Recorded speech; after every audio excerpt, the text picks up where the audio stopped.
Donc ce que vous avez derrière moi, c'est le musée d'archéologie de Nice-Cimiez qui a été construit en 1989. Avant, il se partageait les locaux avec le musée Matisse qui est juste derrière. C'est en 1960 que les dernières fouilles ont été réalisées et ce musée expose toutes les découvertes que les archéologues ont fait, que ce soit de Cimiez ou des environs. Donc je vais vous en dire un petit peu plus, mais d'abord on va passer à l'extérieur et à l'amphithéâtre qui est juste ici. Alors, ma présentation du musée d'archéologie de Nice-Cimiez sera séparée en 4 temps. Dans un premier temps, on va évoquer l'amphithéâtre qui est juste derrière moi. Ensuite, on passera en deuxième partie du site où on va aller tout à l'heure.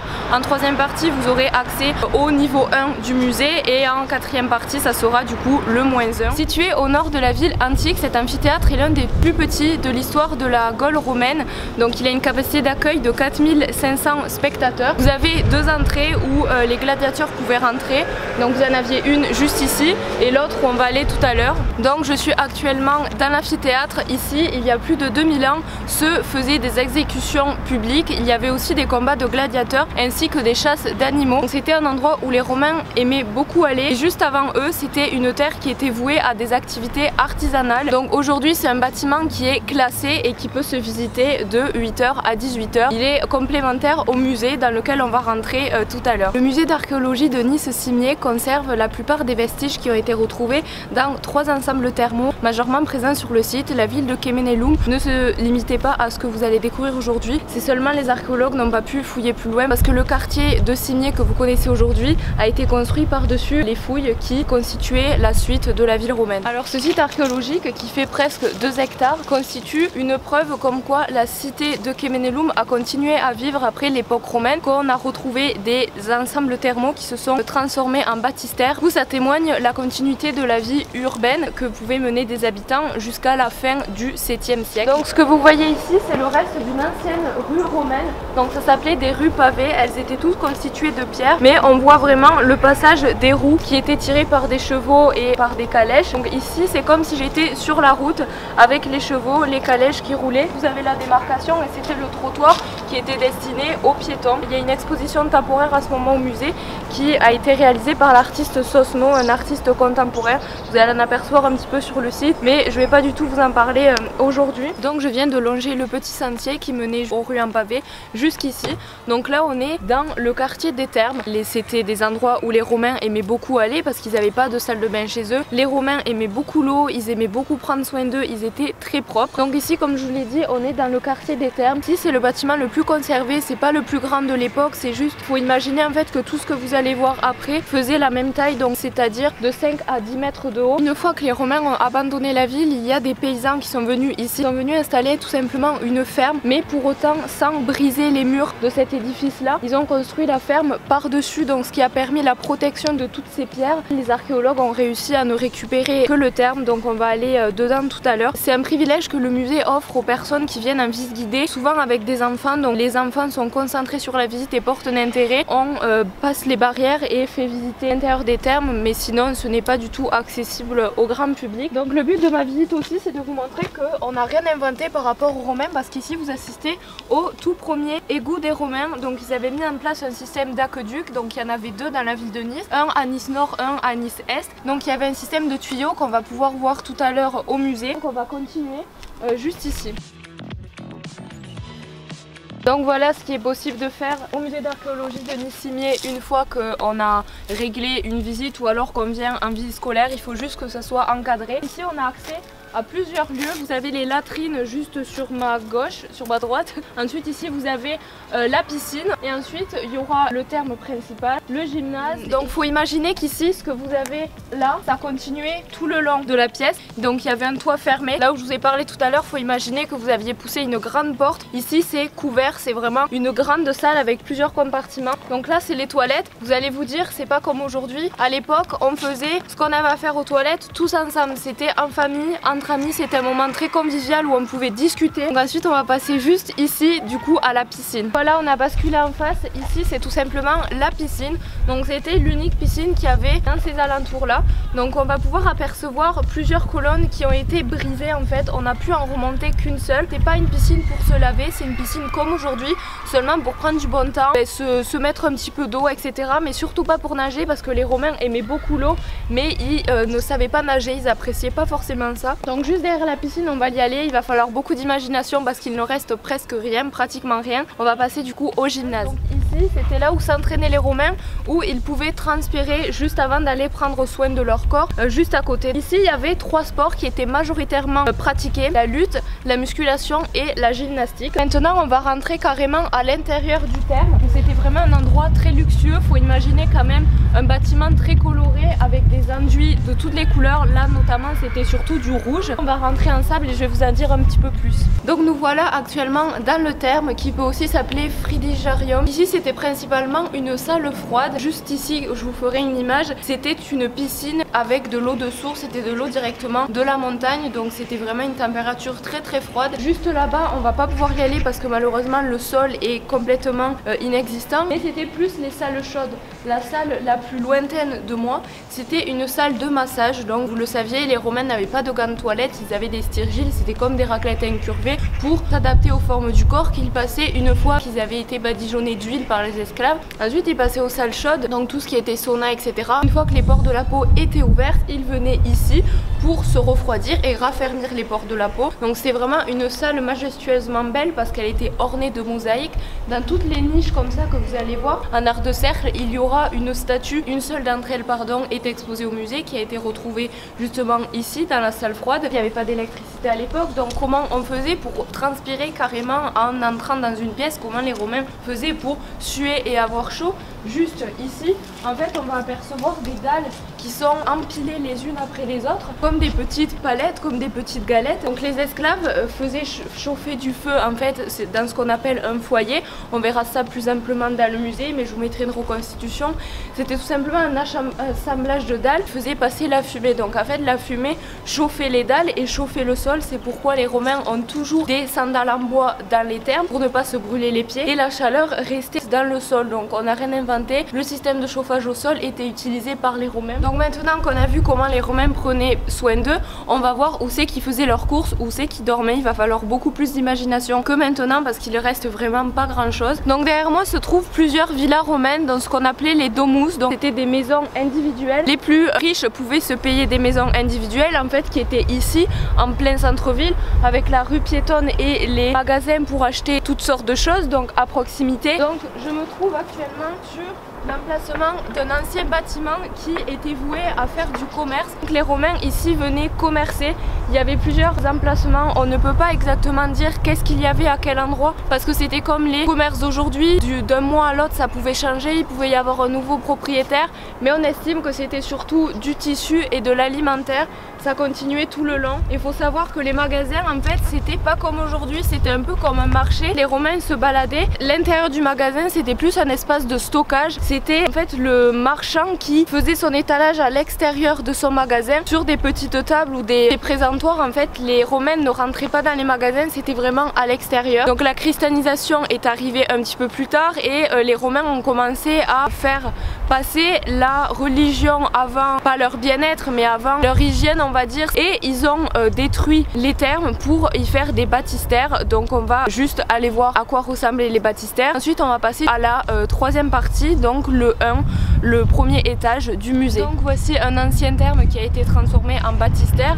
On a essayé de reconstruire le même toit qu'il pouvait y avoir à l'époque. Les archéologues ont trouvé une substance qui permettait que le soleil ne passe pas à travers et n'abîme pas du coup les pierres. Donc maintenant on est à l'intérieur du musée, on est dans l'espace Garibaldi. Les vitrines en fait pré-romaines, c'est tous les objets qu'on a retrouvés sur le site que je vous ai présenté tout à l'heure. Là c'était vraiment les objets du quotidien des Romains, un petit peu tout ce qui était bijoux, leurs dieux. On va déjà commencer par la fin, comme ça je vais vous montrer. Il y a une énorme maquette du site qui a été reconstituée.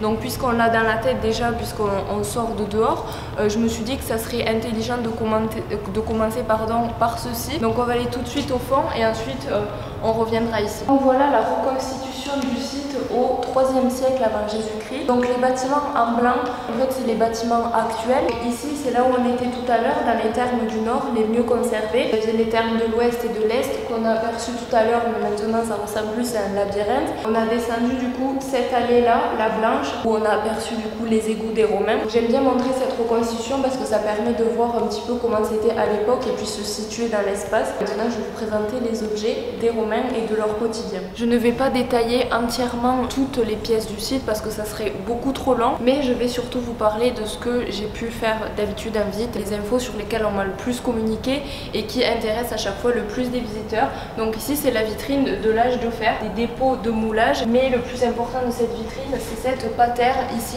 Les patères sont considérées comme des objets en fait sacrés, c'est estimé comme une relique grecque qui a été retrouvée du coup à Signy. Donc je m'arrête sur cette vitrine tant qu'on est déjà dans le fer. En haut vous avez un sanglier fait en fer, donc par les Romains il est d'époque. Ensuite vous avez une reconstitution pour que ça soit beaucoup plus parlant. Donc en fait le sanglier, contrairement à des films qui font fausse route, le sanglier n'était pas dégusté par les Romains, au contraire c'était un animal sacré, donc c'est pour ça qu'il était pas mal reconstitué et que pour l'époque romaine vous allez voir énormément de statues en fer de sanglier parce qu'ils le vénéraient. Donc ici c'est la vitrine surtout de la vie quotidienne, surtout des femmes, à des pinces à cheveux du coup en bois. Je vous ferai des petites images pour que vous voyez mieux parce que là du coup c'est pas évident. Plusieurs bijoux, surtout pour les plus riches parce qu'on voit du coup que la plupart des bijoux étaient en or. Cette petite boucle d'oreille on l'a retrouvée en fait dans les égouts juste à côté de là où on est allé tout à l'heure, donc on soupçonne du coup que la personne de l'époque en fait ait perdu sa boucle d'oreille dans les égouts puisqu'il n'y en avait qu'une. Et en bas en fait c'est tout simplement des instruments de chirurgie et de maquillage. On remarque qu'il y avait vraiment un travail fastidieux jusqu'aux pierres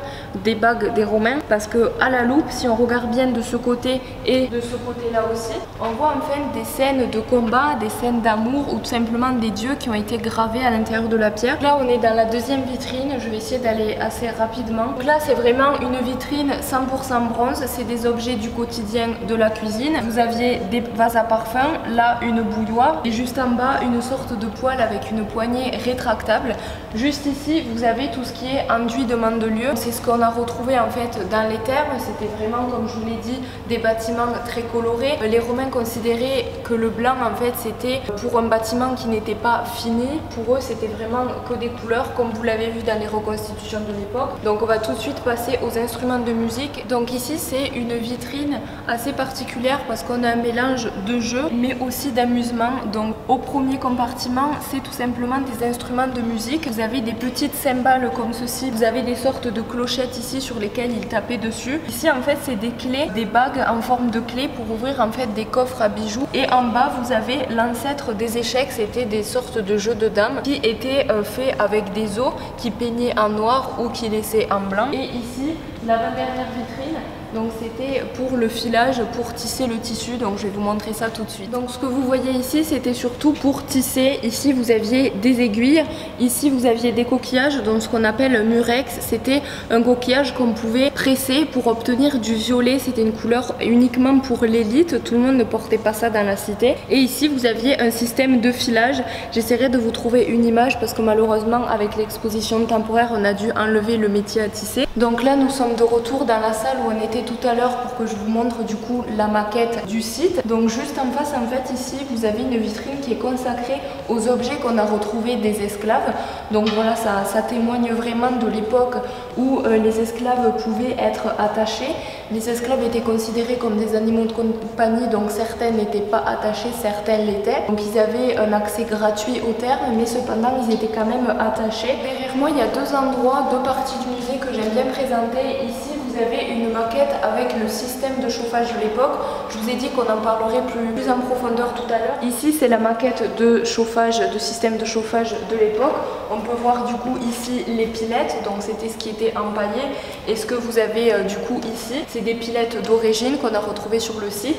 Et ici du coup c'était le foyer où était chauffé le bois. Donc ici c'est le plan de tout le musée d'archéologie, que ce soit l'amphithéâtre, donc la première partie de notre visite qu'on a fait aujourd'hui, et l'aqueduc dont je vous parlais par rapport à l'alimentation d'eau pour les Romains passe sous le musée Matisse. Ici c'est le musée d'archéologie, donc on est à peu près ici, et ensuite c'est là où on a pu visiter donc les thermes du nord, les thermes de l'est et de l'ouest qui sont en moins bon état. Donc là on est de retour dans la pièce principale, vous avez 4 colonnes, plusieurs fragments de différentes sortes de marbre de chaque couleur. Je vais un petit peu zapper tout l'aspect écrit que vous allez retrouver sur des fragments de pierre. Donc c'était les différentes corporations de métiers. Vous avez aussi des dédicaces à des dieux derrière moi, mais on va juste y passer pour que je vous montre la star du musée. Quelque chose qui est très important pour le musée, donc je vais vous le montrer avant qu'on descende au -1 à l'espace plutôt funéraire en bas. Juste ici en fait c'est la statuette du faune, c'est ce qu'on appelle du coup la star du musée parce qu'il a été retrouvé au nord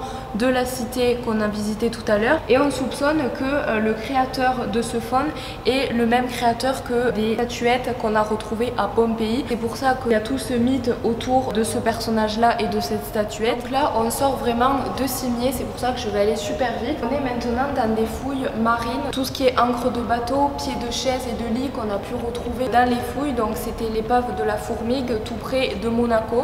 Il y a le second compartiment qui est beaucoup plus intéressant, je vais vous y amener. Donc en fait il y a énormément de mobilier, d'accessoires de vaisselle, des encres aussi qu'on a pu retrouver. Et quand le musée est ouvert, il y a une petite vidéo explicative pour expliquer qu'est-ce que l'épave de la Fourmigue, où se situent toutes les fouilles marines qui ont été effectuées. C'est vraiment très ludique. Donc du coup voilà pour la troisième partie. On va passer à la quatrième partie et la dernière, le -1. Donc là on est dans la zone nécropole, c'est vraiment le -1 qui est consacré aux expositions temporaires le plus souvent. Il y a quand même des tombes qui sont exposées, donc par rapport aux expositions temporaires il y en a beaucoup qui ont dû sortir et aller en réserve, mais vous aviez du coup une reconstitution de comment les Romains faisaient pour brûler les morts pour pouvoir les mettre du coup dans des vases, parce qu'avant ils se faisaient incinérer. Ça, malheureusement je ne peux pas vous le montrer, mais vous avez une carte ici qui montre en fait toutes les zones de nécropole qu'on a pu retrouver à Nice et sur le site. Donc il y a une chose qu'il faut savoir, il y avait énormément de nécropoles ici. On se demande même s'il n'y avait pas un camp militaire tout près d'ici, mais malheureusement on n'a pas retrouvé une trace, donc ce n'est seulement qu'une hypothèse. Donc il faut savoir que les Romains avaient vraiment un devoir de mémoire et de recueillement, chérissaient les morts, ils leur mettaient une pièce du coup dans la bouche pour le passage des dieux. Enfin pour eux il y avait un passage à la mort qui était en fait payant. Et une chose qu'il faut vraiment savoir, c'est comment on savait qu'on arrivait dans une ville. En fait les Romains séparaient vraiment les morts des vivants. Donc si vous voyez un cimetière, c'est que vous arriviez en ville en fait. À l'entrée de chaque ville il y avait un cimetière, donc en fait vous pouviez retrouver ça, ces assemblages de pierres en fait avant d'arriver dans une ville tout simplement.